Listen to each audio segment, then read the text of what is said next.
if I'm going to lecture for 30 minutes because I really do want the opportunity to have as many questions as possible. So we will work it as it flows. Good afternoon. It's an honor to be with you today. I have been mayor of Houston for almost 5 years, and as Houston is one of the most international of American cities and a city built on trade, I have focused on building Houston's international relationships and deepening our ties around the world. The reason for my visit to Seoul is that we have the new nonstop flight between our airport in Houston and Incheon, but the purpose of my trip is to build business relationships for my city. But I also take every opportunity to interact when I travel around the world with women's organizations, with students. I believe it's important for women in leadership roles to interact with our peers and with young women in hopes that you will assume leadership roles in the future. Ewha University has a reputation not just in Korea, but across the world. And I was honored to be able to make the opportunity to come and address you today. Unfortunately, there are very few women in political leadership roles. You have the opportunity to have a president, but we, women in politics, are still unusual, and it is still more difficult for women who want to ascend politically. In America, of the major cities in the United States, there have been a total of 10 women who have served as mayors of major American cities, 2 in the city of Houston, and I'm glad to be in that number, but it's still important for women to decide that politics is an appropriate career, and because I believe in the importance of cities, it's important for women to choose to lead global cities. I want to introduce you just briefly to the city of Houston. We are the 4th largest city in the United States, but if the greater Houston area were an independent country, we would be the 27th largest economy in the world. And so when Time magazine named me one of the 100 most influential people in the world in 2010, part of that is because I assume the leadership of a city that has a global impact. There are about 2.2 million Houstonians who actually are my constituents, and about 6.2 million people whose lives are affected by the decisions that I make and that the city makes every day. Houston is the certainly U.S. capital for oil and gas, and arguably it is the world capital for the oil and gas industry. I spent 20 years working in the oil and gas industry before I entered politics, and it's still very important to the Houston economy. But Houston also has we're America's largest foreign port. We have a very large medical complex, and we are the largest and fastest growing manufacturing region in the United States. It's great to be a mayor of a city that's growing and thriving, particularly as the world recession has pulled a lot of cities back. So now that you know a little bit about Houston, I want to talk to you a little bit about cities and why I think cities matter and why you should be interested in what happens in cities. Right now, today, 50% of the world's population lives in cities. 50% of the population of the world in 2% of the landmass. Already, 80% of the US population lives in or around urban areas, and the rest of the world is urbanizing, if that is a word, urbanizing as well. If today 50% of the world lives in urban areas, within the next 50 years, that number is expected to increase very, very rapidly. Having so many people in cities has an impact on the utilization of resources. Having so many people in cities puts pressure on those cities to perform as cities, and it changes our relationships, where cities become city-states, and the interaction of city to city may begin to eclipse the interaction of country to country. Now, what is it that cities have that is so important and so unique that causes people to move into cities? Jobs. Cities have people. That's what cities have. And having people, they have possibilities. People move to cities for just a handful of reasons. In fact, I think there are 5 basic reasons that people move to cities. First one, yes, people move to cities for jobs. But they also move to cities for education, for entertainment, for engagement, to be involved in things that are happening. And then 5, I'm going to use another E because I'm on this trend of E's: employment, education, entertainment, engagement. I'm going to put a spousal on there. It's a funny word. Companionship. People move to cities to find their peers, to find their mates, for companionship. So people and possibilities. What cities also have is problems. Cities have poverty, they have pollution,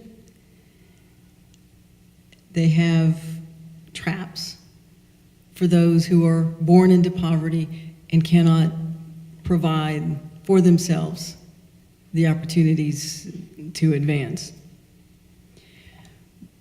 But I'm going to talk about the positives of cities more than the negatives of cities, because I believe that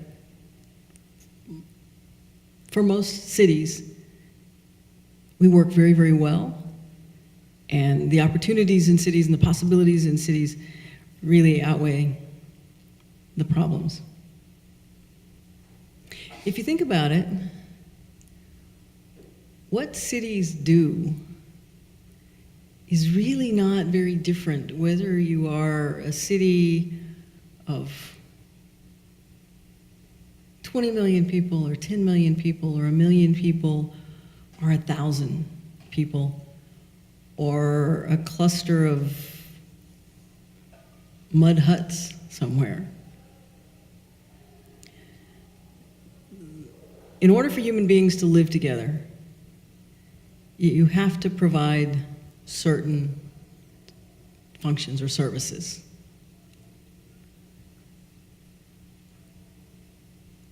I want you to think about what those services are, because they are the same across all cities and they're fundamental. They're about allowing human beings to live in the same place.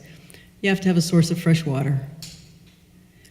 You have to have a sanitary sewer, a latrine, and toilet. You have to do something with the trash. You have to have a power source. You have to have food. You may need to, if you live in a cave, you may have to, someone to stand in the front of the cave and keep the tigers from coming in. Not much more than that. Those fundamental services are common to every city. They become more complex, they become more technological. If they fail, the larger the city, the more people that can be impacted, but cities have to provide those things to everybody. And since those are fundamental to cities, how cities compete is on the basis of things. If you have to provide that, and if you don't provide that, your city won't thrive. But if you have to then compare across all those other intangible things that make a city a place where one might want to live. And I see myself as the mayor of a city in a chain that reaches back through history of everybody who has led a city, run a city, struggled to put together those basic elements. And then I see myself as part of a chain that moves into the future of cities that are yet to be.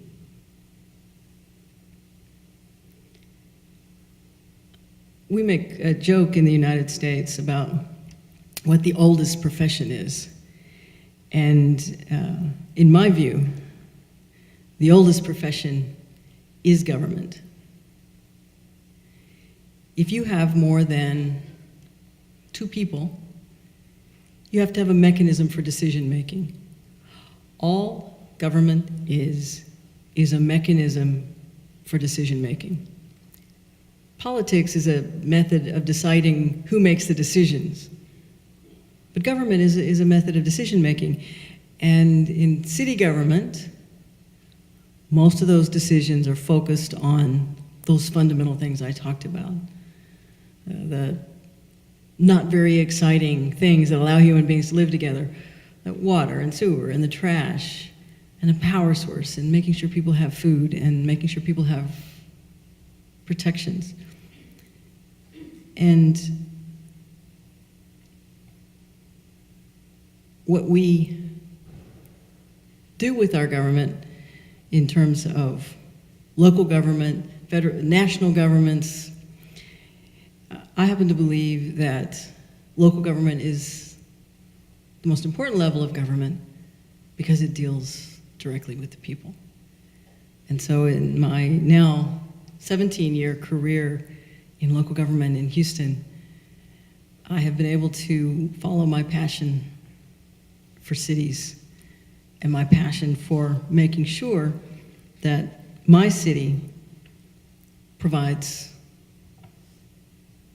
those things, those basic things, but also those intangibles that make it a great city.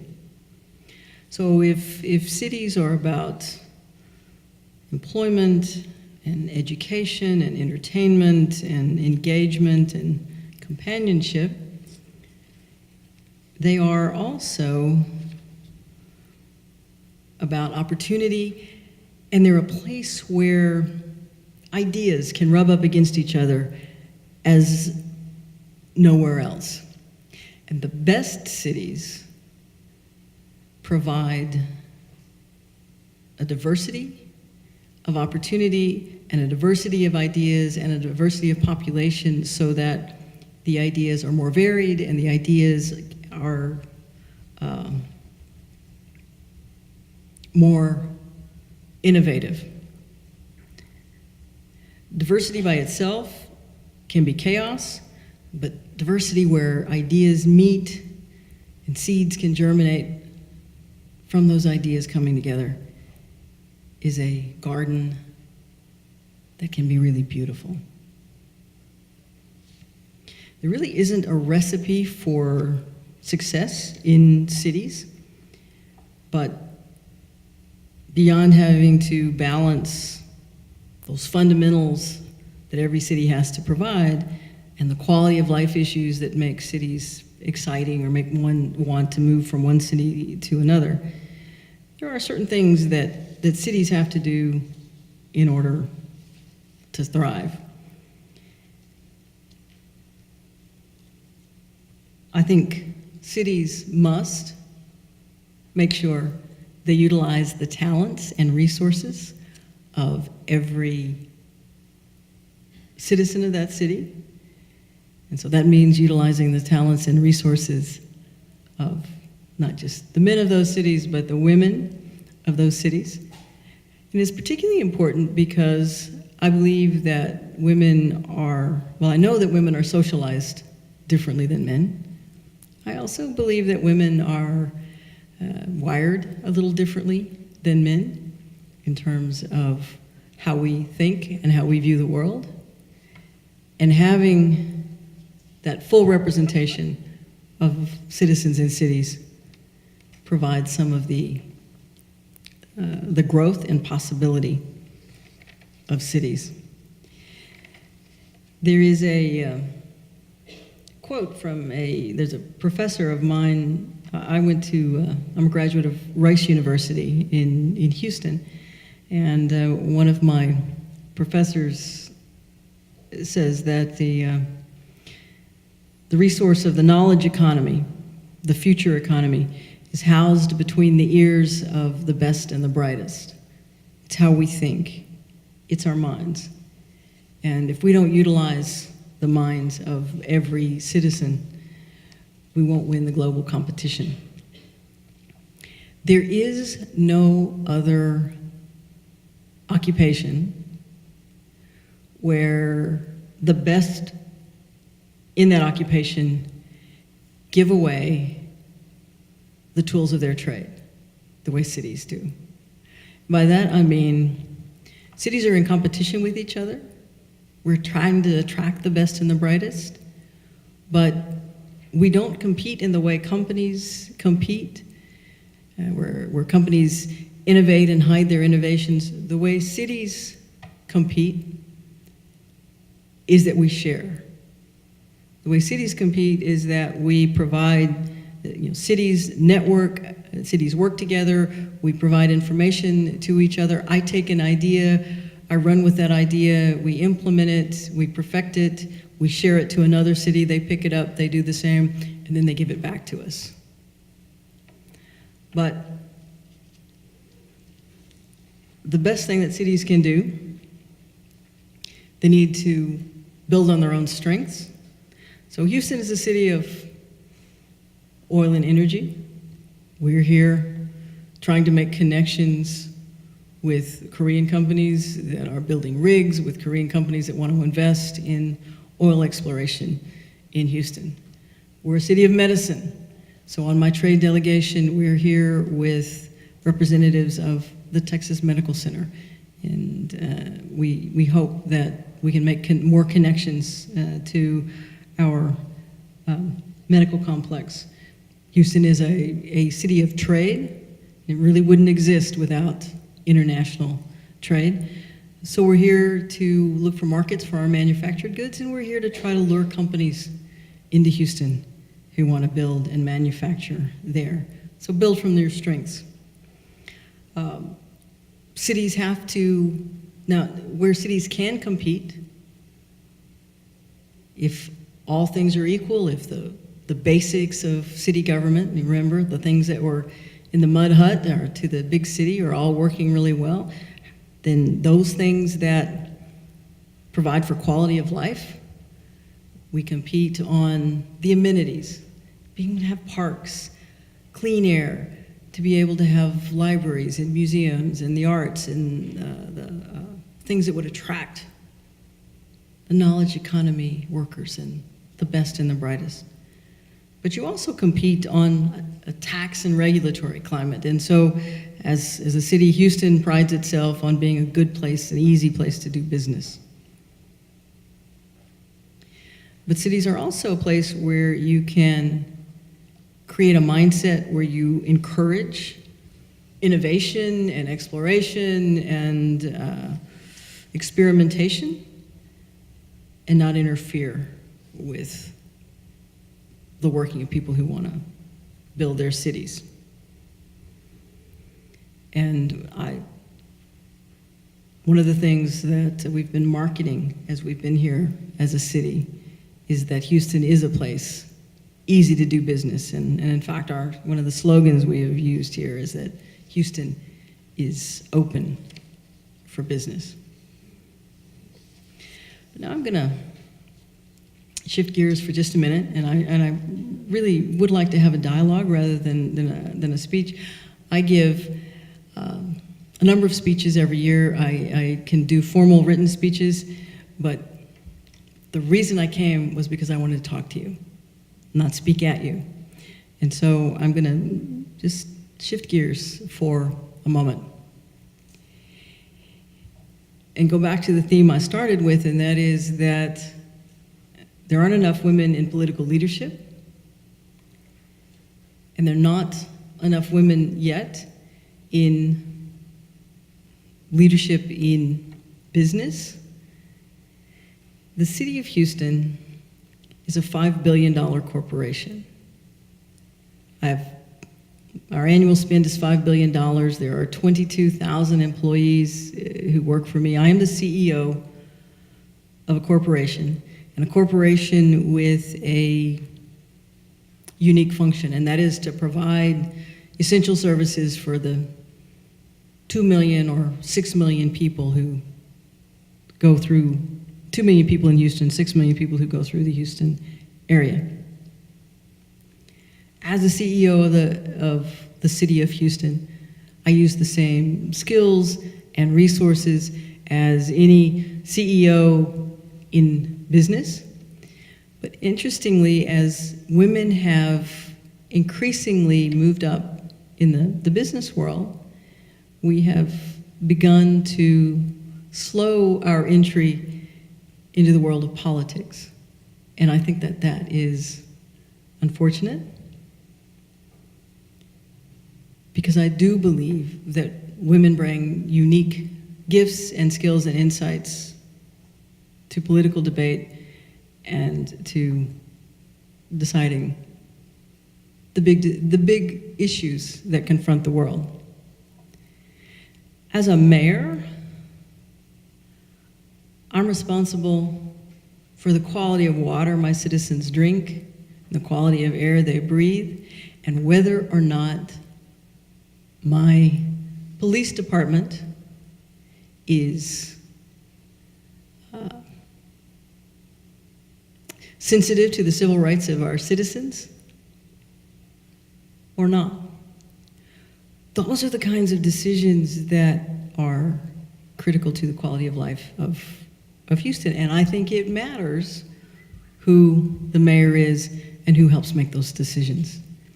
And I think it matters that you, as young women who will be future world leaders, engage in politics and help shape not just the debate, not just the day-to-day running of big cities and big states or even countries, but how countries interact with each other. That we have responsibilities to take our skills and share them with the world and help shape the world. I love my job. I am excited to go to work every day. And I love my job because I love my city, and mayors are the public face of their city. We are intimately tied to our cities.